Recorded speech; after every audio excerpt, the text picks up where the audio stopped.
por dentro. Imagine só uma jovem cheia de sonhos. Ela, uma futura mãe, vibrava com ideias de criar uma família, construir um lar, cercada de amor e esperança ao lado do noivo. Um momento para acreditar num futuro brilhante, não é? Mas tudo mudou, de forma devastadora. O que deveria ser um caminho de luz virou escuridão num instante. A violência, essa força implacável, roubou dela não só a pessoa que ela amava, mas também a sensação de segurança. O noivo, vítima de uma gangue implacável, foi arrancado dela, deixando um vazio irreparável. E você sabe, nesses momentos, a própria vida toma uma outra direção. É quase como aquelas histórias que vemos na literatura e no cinema, onde o inesperado obriga alguém a enfrentar forças além do seu controle. Lembra, talvez, de personagens como a mãe, em A Estrada, ou até figuras nos clássicos de Shakespeare, que são jogadas num caos repentino e devem lutar pela sobrevivência enquanto enfrentam uma dor tão crua que desafia explicações. Aqui, vemos exatamente essa complexidade. Uma jovem mãe, vulnerável e determinada ao mesmo tempo. É curioso, não é? Como tragédias podem expor uma força que a gente nem percebeu que estava lá. Porque, enfim, ela não tem escolha. A perda dela cria uma urgência, uma necessidade de proteger não apenas a si mesma, mas também algo muito maior. Agora imagina como é carregar uma identidade secreta. Não um disfarce físico, mas algo bem mais profundo, existencial. Com a gangue a ameaçando, ela se viu obrigada a reinventar tudo. Nome, histórias, até a forma de andar na rua.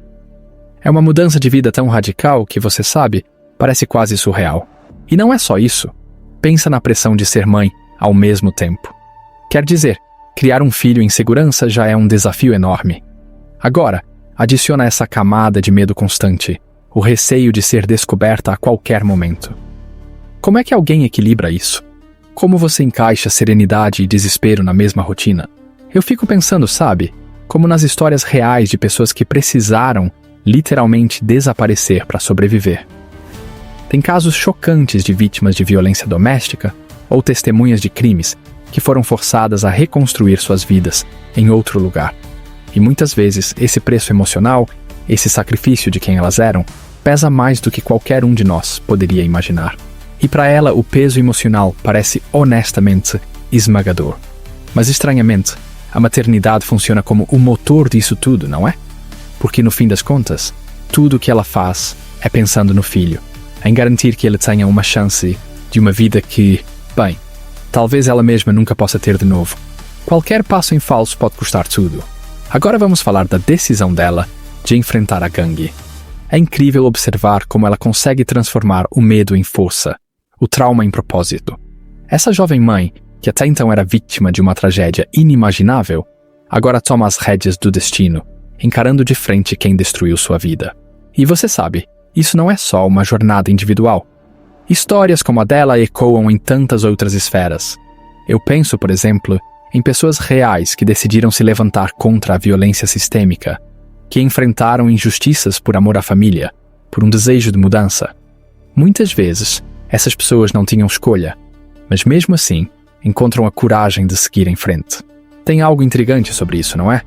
Como um instinto tão primal, tão básico, o desejo de proteger quem amamos, pode impulsionar alguém a desafiar o impossível.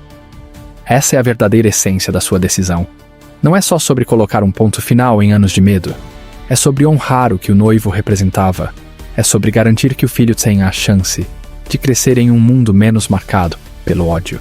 Mas isso também nos faz pensar em algo maior, na forma como as comunidades lidam com tragédias como essas.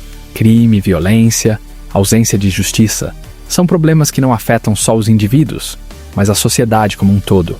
E é na força de pessoas como ela que encontramos, talvez, o primeiro passo para criar um futuro mais resistente, mais solidário. E é isso, sabe? A história dela é, no fundo, sobre resiliência, sobre como mesmo nas situações mais terríveis há uma faísca de esperança, de luta. Acho que no final das contas, ela nos ensina que o verdadeiro poder não está na ausência de medo, mas sim na capacidade de enfrentá-lo dia após dia. E bem, é isso que fica para mim.